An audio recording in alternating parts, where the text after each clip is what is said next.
আসসালামু আলাইকুম। জুম্মা মোবারক। তো জুম্মার দিন শেষ, তা আমি তো সারাদিন আর ভিডিও বানাতে পারলাম না, কারণ আজকে শুক্রবার দাওয়াত ছিল। তো দাওয়াত থেকে আসতে আসতেই বিকাল শেষ প্রায়।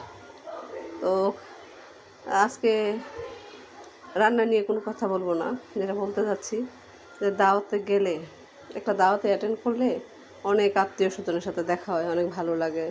অনেক পুরানো বন্ধুর সাথে দেখা হয়, ভালো লাগে। আবার কিছু কিছু মানুষ আছে যাদের দেখতে না ছেলেও দেখা যায়। আবার অনেক রকমের মানুষের মধ্যে দেখা যায় কিছু মানুষ আছে যে এত বেশি কথা বলে, এত বেশি কথা বলে, মানে সব কিছুতে বুঝায় যে সেই বুঝে। আর যে চুপ থাকে সে হচ্ছে নির্বোধ, মানে বোকা, সে কিছু বোঝে না।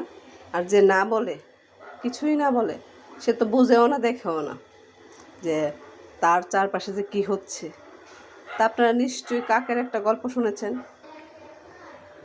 কাক যখন তার প্রাকৃতিক ডাকে সাড়া দেয়, তখন কাক ভাবে কি যে আমি যে কাজ করেছি এটা মনে হয় কেউ দেখে নাই।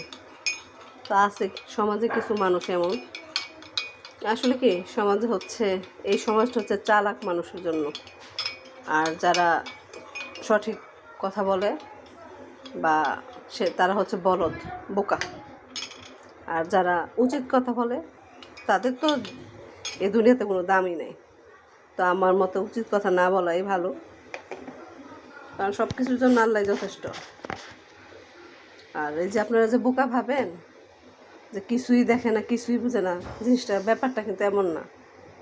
সবাই সব কিছু দেখে, কেউ বলে কেউ বলে না, কিন্তু মানে কারো কোনো কাজে কোনো মাথা ঘামানোর মতো কোনো সময় বা ইচ্ছা নাই। কারণ সব সময় নিজের দোষ দেখার মতো মন মানসিকতা আছে, নিজে কি করেছি। তো অবশ্যই অন্যের দোষ ধরবো না, নিজের অনেক দোষ আছে যেগুলো হয়তো বা নিজে দেখি না, অন্যে দেখে। আমার কাছে তো অবশ্যই আমার কোনো দোষ না, তেমনি তার কাছেও সে যা বলে একদম ঠিক। আমি শুধু এটাই বললাম, কিছু মানুষ ভাবে যে চুপ থাকে যারা, তারা কিছু বোঝে না, তারা বোকা। এবং বলতে পারাটা অনেক বড় একটা গুণ। তো এই গুণটা আমার না থাকুক, সবাই দোয়া করবেন যাতে চুপ থাকতে পারি সব অবস্থায়, এটাই আপনাদের কাছে।